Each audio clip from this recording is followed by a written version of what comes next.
ये बात है 1199 की, जब कुछ ऐसा हुआ जिसने भारत के एजुकेशन सिस्टम की नींव को तोड़ कर रख दिया।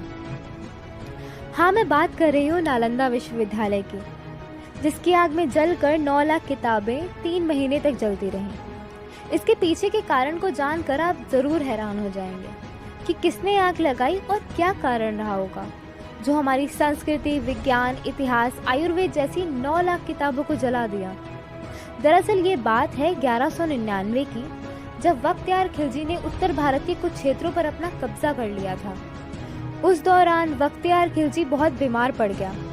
उसने बहुत से हकीमों से अपना इलाज करवाया, पर उसकी तबीयत में कोई सुधार नहीं हुआ।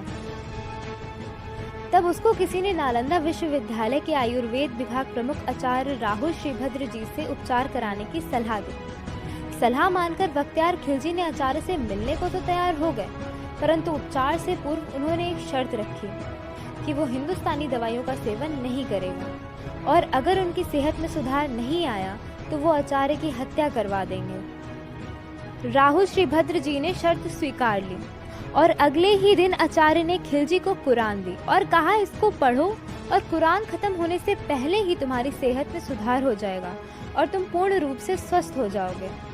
जैसा कहा था वैसा ही हुआ।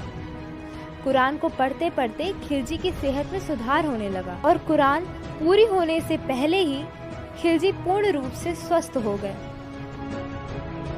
दरअसल आचार्य राहुल श्रीभद्र जी ने कुरान के पृष्ठों के कोनों पर औषधियों का लेप लगा दिया था, जिससे जब जब खिलजी पृष्ठों को थूक लगाकर पलट रहा था तब तब इनडायरेक्टली औषधियों का सेवन कर रहा था।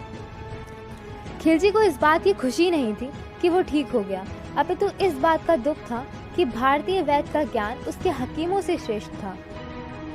और इसी गुस्से की आग में जलकर बख्तियार खिलजी ने 1199 को संपूर्ण नालंदा विश्वविद्यालय को जला दिया और जल गया भारतीय सभ्यता का अधिकांश इतिहास, उन 9 लाख किताबों और हजारों धर्माचार्य और बौद्ध भिक्षु के साथ। उन 9 लाख किताबों का ज्ञान 3 महीने तक धधकता रहा। इस आग में हमारी भारतीय सभ्यता के साथ साथ न जाने कितना ही ज्ञान जलकर राख हो गया।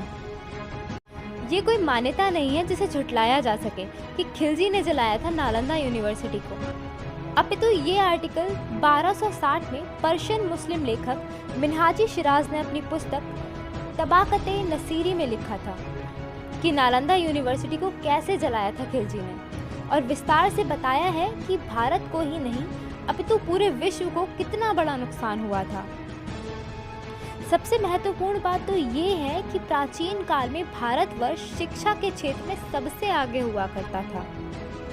आज के समय में अधिकांश भारतीयों का सपना होता है कि वो विदेश जाकर उच्च शिक्षा ग्रहण करें, जबकि उन्हें इस बात का बोध ही नहीं है कि 5वीं शताब्दी में भारतीय शिक्षा पदवी पूरे विश्व में आश्चर्य का विषय थी और यहाँ शिक्षा प्राप्त करने के लिए लोग तिब्बत, जापान, कोरिया, तुर्की, इंडोनेशिया तथा फारस जैसे देशों से आते थे। यहाँ पर प्रवेश लेने के लिए 3 स्तरों की परीक्षा देनी पड़ती थी, तब किसी प्रतिभाशाली छात्र को प्रवेश मिलता था।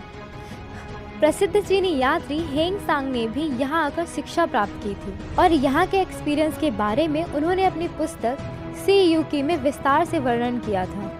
हम सोचते हैं कि विदेशी टेक्नोलॉजी कितनी आगे है, पर हम भूल गए हैं कि हम कितना आगे थे। इतने बड़े नुकसान की भरपाई हम आज तक नहीं कर पाए और सनातन धर्म के बारे में अधिकांश लोगों को पता भी नहीं है।